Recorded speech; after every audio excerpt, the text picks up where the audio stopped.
Hello students, आपका अपने YouTube परिवार इंग्लिश गुरु में स्वागत है। और आज हम लोग रेनबो पार्ट 2 इंटरमीडिएट का जो बुक है रेनबो पार्ट 2, उसका जो ऑब्जेक्टिव क्वेश्चन पूछा जाता है आप लोगों को इंग्लिश में, ठीक है ना, उस पर हम लोग चर्चा करने वाले हैं। तो मैं आप लोगों के लिए 20 एकदम वीवीआई ऑब्जेक्टिव क्वेश्चन लेके आया हूँ और आप लोग देखें कि आप लोग से कितना बन पाता है, ठीक है ना। 20 वीवीआई ऑब्जेक्टिव क्वेश्चन आप लोग के लिए मैं लेके आया हूँ। चलिए पहला क्वेश्चन, चलिए जल्दी से डील करते हैं। पहला क्वेश्चन कर रहा है if you way are not afraid. देखेंगे ध्यान से, क्वेश्चन कर रहा है if you way are not afraid you would kill him, है ना। If you way are not afraid you would kill him, कहता है कि अगर तुम भयभीत नहीं हो तो तुम उसे अवश्य मार दोगे। इज फ्रॉम, ये लाइन किस चैप्टर से लिया गया है? तो आपके पास ऑप्शन पहला क्या है, एक है द स्नेक, दूसरा है एन एपिटैफ, तीसरा है सॉन्ग ऑफ माई सेल्फ और चौथा है द सोल्जर। अगर आप लोगों ने ढंग से पढ़ा होगा तो आप तुरंत में पकड़ लेंगे, ये है द स्नेक का। ये किसका है, कहाँ से लिया हुआ है?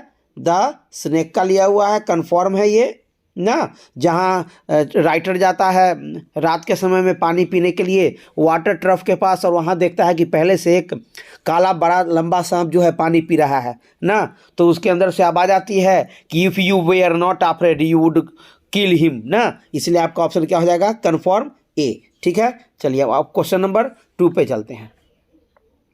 क्वेश्चन नंबर 2 पे चलते हैं। लैमिया and Hyperion are written bye. अब देखिए ये बहुत ही इम्पोर्टेंट क्वेश्चन है आपको।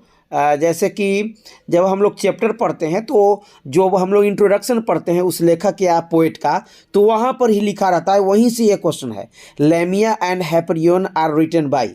लैमिया and Hyperion are written by किसके द्वारा लिखा हुआ है? चलिए मैं आपको बता दे रहा हूँ, इसमें आपको दिक्कत होगी। ये जो है जॉन केट्स के द्वारा लिखा हुआ है। ये जो है जॉन केट्स के द्वारा लिखा हुआ है। इसको आप लोग रट कर लीजिए, याद कर लीजिए।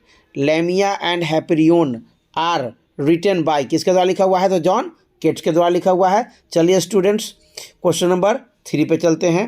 क्वेश्चन नंबर 3 आपका कह रहा है the printing press was set up. देखिए क्वेश्चन कह रहा है the printing press was set up by किसके द्वारा? शेक्सपियर के द्वारा या मार्लोव के द्वारा या मिल्टन के द्वारा या कैक्सटन के द्वारा। तो देखिए शेक्सपियर, मार्लोव या मिल्टन जो थे वो तो ड्रामाटिस्ट कह लीजिए, पोएट कह लीजिए, ये सब थे, ठीक है ना। तो यहाँ पर आपके पास ओनली वन, आपके पास ऑप्शन क्या बचता है? ओनली वन ऑप्शन आपका ये कैक्सटन, ठीक है। यानी ये जो थे इन्होंने ही प्रिंटिंग प्रेस को सेटअप मतलब स्थापित किया, ठीक है ना। मतलब इन्होंने ही इसको प्रचलन में लाया। कौन? तो कैक्सटन, ठीक है। चलिए अब क्वेश्चन नंबर नेक्स्ट पे चलते हैं। चौथा, John Donne is a poet, ठीक है ना। John Donne is a poet किस प्रकार के कवि थे ये? तो मेटाफिजिकल थे, रोमांटिक थे, ऑगस्टान थे या कैवलियर थे? ये किस प्रकार के कवि थे? तो आप जब पढ़ेंगे जॉन डन, जो आपके रेनबो पार्ट 2 पहला चैप्टर जो है पोएम का, जिसका नाम है sweetest love I do not go, है ना, GOE ना, sweetest love I do not go, यही ना उसका स्पेलिंग है, GOE, ठीक है। तो ये किसके द्वारा लिखा हुआ है? तो ये जो जॉन डन थे ना, उनके द्वारा लिखा हुआ है sweetest love I do not go. वहीं से ये क्वेश्चन राइज कर रहा है। जब उसके परिचय पढ़ेंगे, इंट्रोडक्शन पढ़ेंगे जॉन डन के, तो पता चलता है कि जॉन डन जो थे एक मेटाफिजिकल पोएट थे।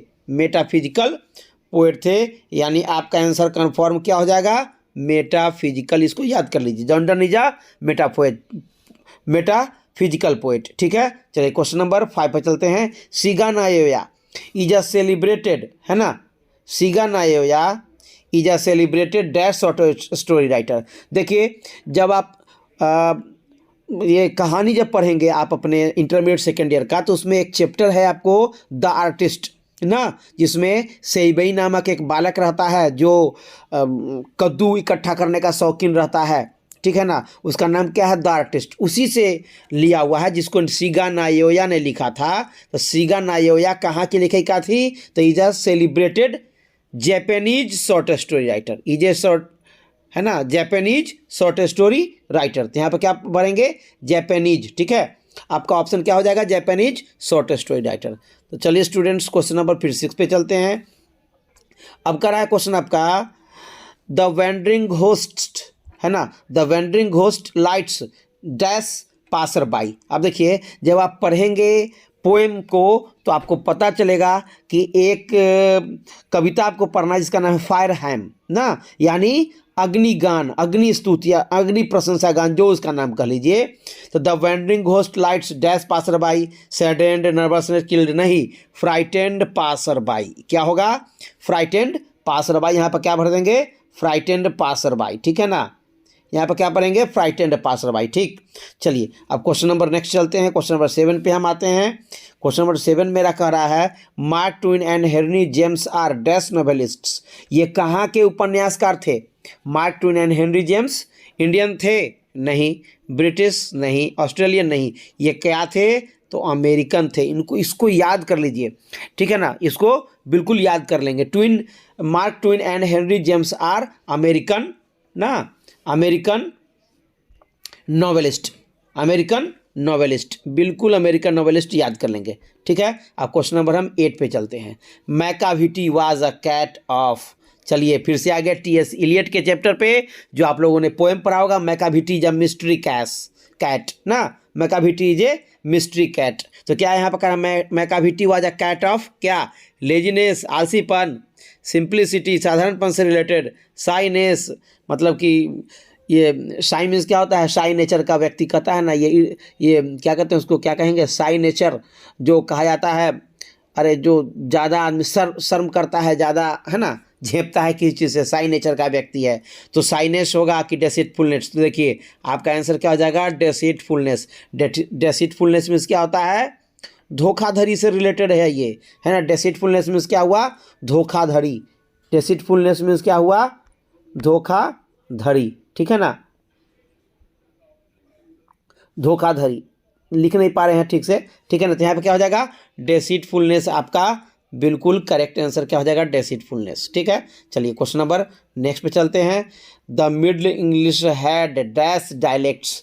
अब जब आप पढ़ेंगे मिडल इंग्लिश के बारे में, जो आपका एक बुक अलग से पढ़ना है आपको, है ना, द हिस्ट्री ऑफ इंग्लिश, है ना, जो एक अलग से बुक है, उसके बारे में जब पढ़ेंगे, उसमें मिड इंग्लिश चैप्टर है आपका, तो आपको पता चलेगा कि ये क्वेश्चन जो है वहाँ से राइज किया हुआ है। डायलेक्ट मीन्स क्या होता है? डायलेक्ट मीन्स क्या होता है? उपभाषा। उपभाषा को क्या कहते हैं? डायलेक्ट कहते हैं, ठीक है ना, उपभाषा, ठीक है ना। तो इसका मतलब हुआ उपभाषा। डायलेक्ट मीन्स क्या हुआ? उपभाषा, ठीक। तो इसलिए आपका यहाँ पर क्या होगा? 2, 3, यहाँ पर क्या हो जाएगा?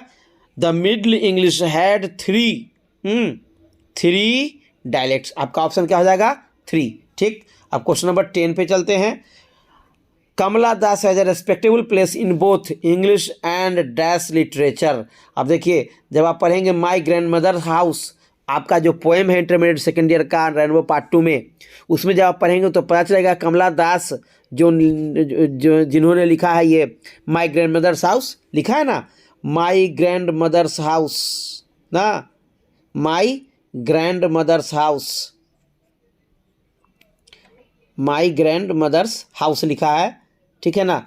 तो वहाँ आपको पता चलेगा कि इनको इंग्लिश और मलयालम, इंग्लिश और मलयालम, ठीक है। मलयालम आपका कहाँ है? ये है मलयालम, ठीक। यहाँ पर क्या भरेंगे? मलयालम हो जाएगा, ये इसको यहाँ पर हम फिलअप कर देंगे, ठीक। अब क्वेश्चन नंबर 11 पे चलते हैं। I celebrate my self and Singh my self is from, कहाँ से लिया हुआ है ये? स्नेक का है, ग्रैंड मदर्स हाउस का है, स्नेक का है, माई ग्रैंड मदर्स हाउस का है, द सोल्जर का है, या सॉन्ग ऑफ माई सेल्फ का है? तो किसका है? सॉन्ग ऑफ माई सेल्फ का है, कन्फर्म, ठीक। तो ऑप्शन आपका क्या हो जाएगा? डी। चलिए क्वेश्चन नंबर नेक्स्ट 12 पे चलते हैं। 12 क्वेश्चन क्या कर रहा है आपका? Dash help in simplifying English. अब आपके पास ऑप्शन है, पहला बाइबल, दूसरा है कुरान, तीसरा है महाभारत, चौथा है रामायण। अब चारों में से कौन सा आप इसके बारे में नहीं भी जानते हैं तो आप आसानी पूर्वक समझ पाएंगे कि कुरान जो मुस्लिम लोगों का एक धार्मिक ग्रंथ है, पवित्र धर्म ग्रंथ है, उसमें कहीं इंग्लिश की चर्चा है नहीं है, इसलिए आपका ऑप्शन ये खत्म। महाभारत तो हम लोग का धर्म ग्रंथ है, रामायण हम लोग का धर्म ग्रंथ है, इसमें कहीं से इंग्लिश की चर्चा नहीं है। एकमात्र बचा आपको ईसाई लोगों का बाइबल, यानी यहाँ पर क्या भरेंगे? बाइबल, ठीक है। बाइबल हेल्प्ड इन सिंप्लीफाइंग इंग्लिश। चलिए तो क्वेश्चन नंबर हम किस पे चलते हैं, 13 पे चलते हैं। डॉक्टर जाकिर हुसैन, देखिए आगे, doctor Zakir Hussain becomes the president of India in, कब बने हुए, भारत के राष्ट्रपति कब बने थे, तो 1967 ईस्वी में, 1967 ईस्वी में ये जो है डॉक्टर जाकिर हुसैन भारत के राष्ट्रपति बने थे। ठीक, तो चलिए क्वेश्चन नंबर अब 14 पे आते हैं। सेकंड लास्ट आपको 20 क्वेश्चन मैं आज करा रहा हूँ। आज ये सारे क्वेश्चन आपको परीक्षा के लिए काफ़ी लाभकारी हैं, इसलिए इस वीडियो को अपने दोस्त लोग तक जरूर पहुंचाएं जो इस वर्ष इंटरमीडिएट सेकेंड ईयर में हैं और एग्जामिनेशन देने वाले हैं। तो आपका 14 क्वेश्चन का था let freedom ring from every village and every, आप पढ़े होंगे। ये चैप्टर जो है आपके रेनबो पार्ट 2 से लिया हुआ है। I have a dream, I have a dream, जिसके राइटर कौन है, किंग जूनियर करके है ना नाम उनका, किंग जूनियर, ठीक है ना, मार्टिन लूथर किंग जूनियर। तो लेट फ्रीडम इसी चैप्टर में आपको लास्ट में पढ़ने के लिए मिलेगा कि let freedom ring from every village and every hamlet, every village and every hamlet. Hamlet means क्या होता है, छोटा गांव ना, काफ़ी छोटा से गांव का क्या कहते हैं, हैमलेट। यहाँ पर क्या भरेंगे, हैमलेट। चलिए अब क्वेश्चन नंबर 15 पे आते हैं। के अंदारुवाला इज, है ना, recipient of dash full stop. अब कौन से अवार्ड इन्होंने जीता था, साहित्य अकादमी अवार्ड जीता था, मैन बुकर प्राइज जीता था, पुलित्जर प्राइज जीता था या नोबेल प्राइज जीता था। तो जब आप पढ़ेंगे के अंदारुवाला की कविता को तो पता चलेगा कि इन्होंने साहित्य Akademi award, winner of Sahitya Akademi award. Okay, चलिए क्वेश्चन नंबर नेक्स्ट पे चलते हैं। अब क्वेश्चन नंबर 16 आपका है now the leaves are falling fast is written by. Now the leaves are falling fast किन्होंने लिखा है इसको, तो now the leaves are falling fast जो है ये आपको लिया हुआ है W.H. ऑर्डन। हाँ, याद आया, W.H. ऑर्डन ने इस पोएम को लिखा है। Now the leaves are falling fast, अब पत्ते काफ़ी तेज़ी से झड़ रहे हैं, गिर रहे हैं, मतलब मनुष्य के जीवन को, है ना, वृक्ष के जीवन से इस कविता में तुलना किया गया है। ठीक है, क्वेश्चन नंबर 17 पे आते हैं। क्वेश्चन नंबर 17 कह रहा है where are the song of spring, where are the song of spring is a line from, ये कहाँ से लिया हुआ है, तो जब आप पढ़ेंगे, है ना, टू ऑटमन ना, कशीदाए मौसम बहार ना, तो where are the song of spring है, वेयर आर दे करके लाइन है ना, उस पोएम का नाम क्या है, टू ऑटमन। मैंने आपको पहले ही बता दिया, क्या हो जाएगा इसका आंसर, टू ऑटमन। ठीक है, टू ऑटमन। चलिए क्वेश्चन नंबर 18 पे आते हैं, बस 20 क्वेश्चन ही करना है।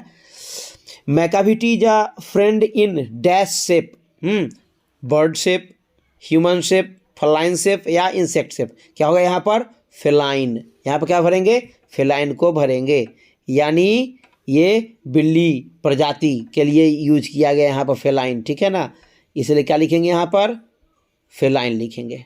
ठीक है, चलिए अब इसको हम लोग फिर से इरेज करते हैं। क्वेश्चन नंबर 19 पे आते हैं, सेकंड लास्ट क्वेश्चन है, बिल्कुल ध्यान से देखेंगे। कह रहा है आपका कि Ash Wednesday is written by, Ash Wednesday को किन्होंने लिखा है, Ash Wednesday is written by कौन, गेस कीजिए थोड़ा सा आप लोग, तो टी.एस. इलियट। किन्होंने किया है, टी.एस. इलियट ने किया है। आपका आंसर हो जाएगा टी.एस. इलियट। अब क्वेश्चन नंबर 20 पे हम आ जाते हैं। क्वेश्चन नंबर 20 आपका कह रहा है English is used in China, है ना, चाइना में इंग्लिश को यूज किया गया एज अ डैश लैंग्वेज, किस लैंग्वेज के रूप में, second language, first language, foreign language और थर्ड लैंग्वेज, किस लैंग्वेज के रूप में, तो अगर आप लोग नहीं जानते हैं तो जान लीजिए, फॉरेन लैंग्वेज के रूप में यूज किया गया। तो स्टूडेंट्स आज के लिए इतना ही। अगर आप लोगों को मेरा वीडियो पसंद आया हो तो इसे लाइक करें, शेयर करें और ज़्यादा से ज़्यादा सब्सक्राइब करें। ठीक है, आज के लिए इतना ही।